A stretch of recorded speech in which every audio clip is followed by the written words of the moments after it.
The Boy Who Invented the Popsicle by Anne Renaud and Milan Pavlovic. I want to be a great inventor. Frank William Epperson knew what he wanted to be when he grew up, and everyone in Frank's family knew too, because in case they forgot, he reminded them often.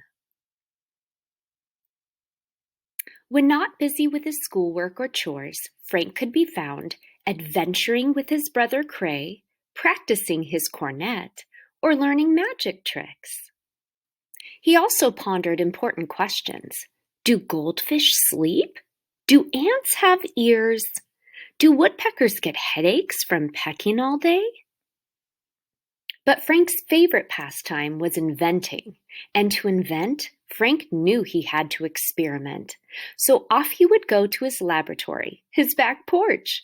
There he doodled and designed. Tinkered and tested, analyzed and scrutinized. By the time Frank was 10 years old, he'd already masterminded his first invention, a hand car with two handles. At twice the speed of a regular one-handled hand car, Frank whizzed down the streets of the neighborhood. Hot dog!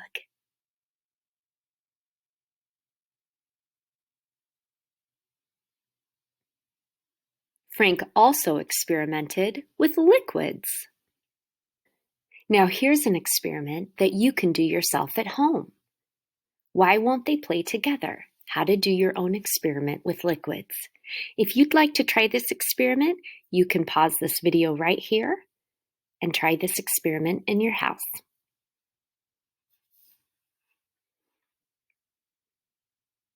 But what Frank loved most was experimenting with flavored soda waters, the kind that hissed and wheezed when he held a glassful to his ear and sent tangy bubbles galloping across his tongue with every gulp.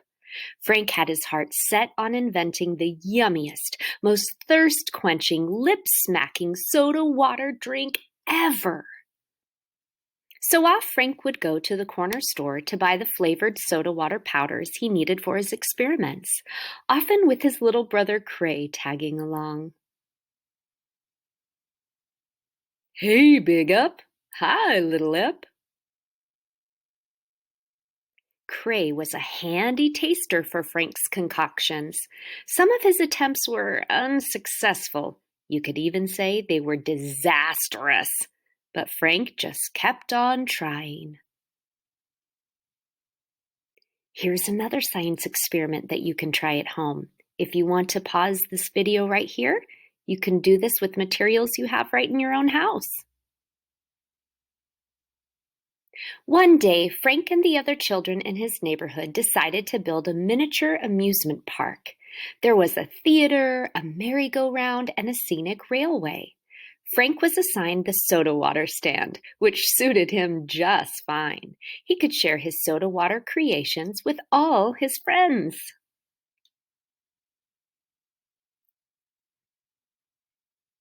It was also around this time that something peculiar happened. The temperature dipped, then plunged.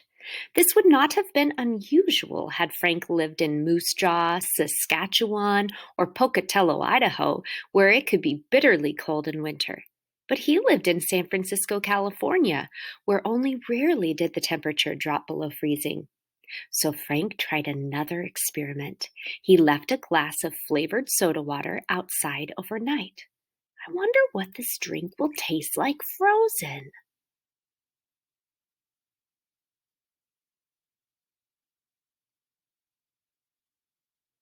When he woke the next morning, Frank ran to his back porch to discover his soda water had frozen solid. He could no longer sip it. He had to lick it like a lollipop. Frank had invented a frozen drink on a stick. Hot dog! As he grew older, Frank's invention did not melt from his memory. He just tucked it away in the corner of his mind.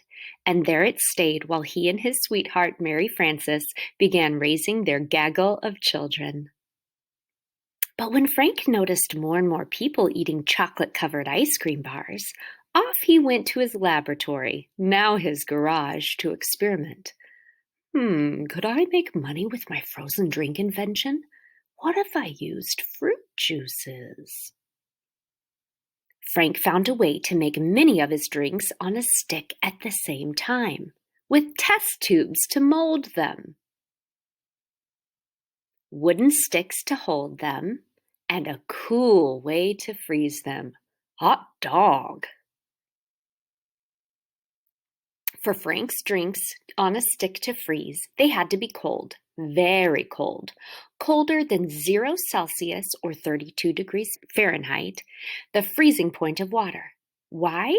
Because their ingredients, like sugar and flavoring, lowered their freezing point. So what did Frank do?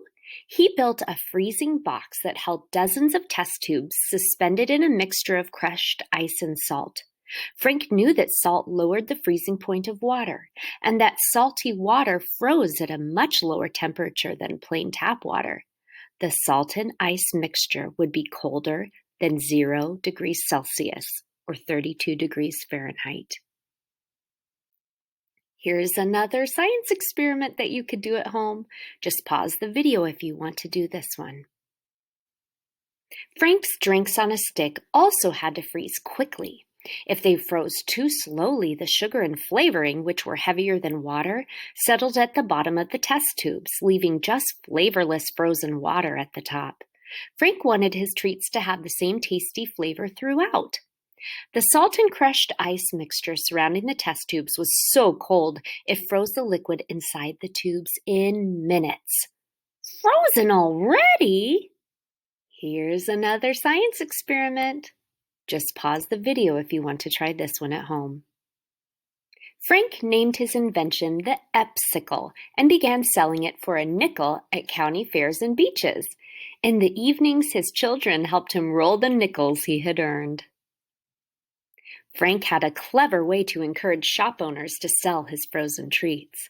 For several weeks in a row, he sent one of his children into a store to buy an Popsicle. Each week, the shop owner had to tell a different child that Popsicles were not sold in their store. Frank would then visit the store himself and ask the shop owner to stock his treats. Of course, the owner agreed after having so many requests.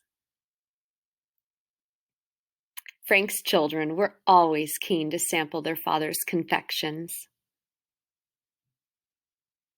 And with all of them clamoring for their Pop's tasty fabrications, in time the name of Frank's invention changed to, "Hey Pop, can we have a sickle? Orange is my favorite." The Popsicle.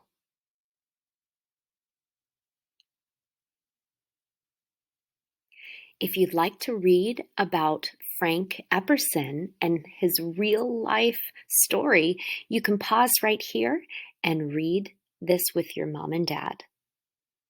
I hope you enjoyed this story.